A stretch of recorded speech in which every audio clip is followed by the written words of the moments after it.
आज भारत के मुसलमानों को भी यह तय करना है, जो आज भारत में रहते हैं, कि उनके असली पूर्वज कौन थे। इस्लाम धर्म का उदय 7वीं शताब्दी में हुआ था और इससे पहले भारत में केवल हिंदू, जैन और बौद्ध धर्म के लोग ही रहा करते थे और कोई धर्म के लोग यहां थे नहीं। लेकिन वर्ष 712 में पहली बार मोहम्मद बिन कासिम यमन से संयुक्त भारत के सिंध प्रांत पहुंचा, जो आज पाकिस्तान में है। उस समय मोहम्मद बिन कासिम ने सिंध पर अपना कब्जा कर लिया। इसके बाद 12वीं शताब्दी में दिल्ली सल्तनत की स्थापना हुई और मोहम्मद गौरी के अफगानिस्तान लौटने के बाद कुतुबुद्दीन ऐबक दिल्ली सल्तनत का बादशाह बना। ऐबक का जन्म मध्य एशिया में तुर्की भाषा बोलने वाले एक परिवार में हुआ था, इसलिए भारत के कुछ मुसलमान खुद को शायद ऐबक का वंशज मानते होंगे।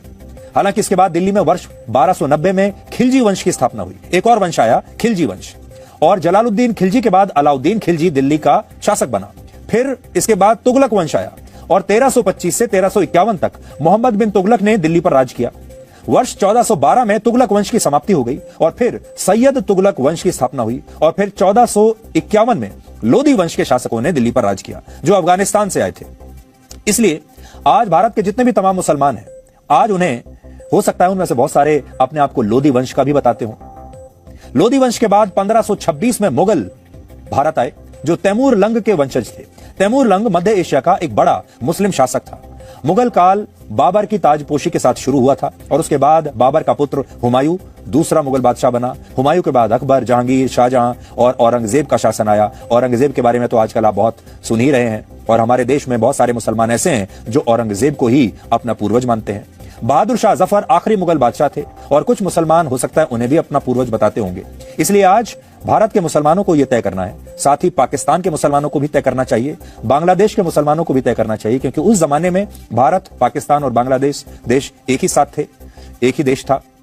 इन सबको आज यह तय करना चाहिए कि इनके असली वंशज कौन है, लोदी हैं कि मुगल्स हैं कि और कोई है। यह कुतुब मीनार पर अब तक का सबसे गहन विश्लेषण है जो आज हमने आपको दिखाया, और यह विश्लेषण तथ्यों पर आधारित है, इतिहास की सही जानकारियों पर आधारित है, एएसआई की रिपोर्ट पर आधारित है, ऐतिहासिक दस्तावेजों पर आधारित है, जिसमें हमने ग्राउंड जीरो पर जाकर खुद साक्ष्य इकट्ठा किए हैं। इसलिए आप चाहें तो इस विश्लेषण को अपने दोस्तों के साथ शेयर कीजिए, अपने परिवार के लोगों को फॉरवर्ड कर सकते हैं। उन्हें कुतुब मीनार का असली इतिहास आज आप बता सकते हैं, जो कि आपके स्कूल में और कॉलेजों में इतिहास की किताबों ने आपको कभी बताया नहीं, क्योंकि इस विश्लेषण में जो बातें हमने बताई हैं वो आपको इतिहास की किताबों में शायद पढ़ने को नहीं मिली होंगी। इसलिए आज हम चाहेंगे कि जब हम इतिहास को सही करने की इस परंपरा को शुरू कर रहे हैं तो आपको यह विश्लेषण व्हाट्सएप के जरिए फॉरवर्ड कीजिए, फेसबुक पर शेयर कीजिए लोगों के साथ, या जिस भी सोशल मीडिया के जिस माध्यम पर आप हैं, आप इस विश्लेषण को अपने दोस्तों के साथ और समाज में अपने लोगों के साथ जरूर शेयर कीजिए।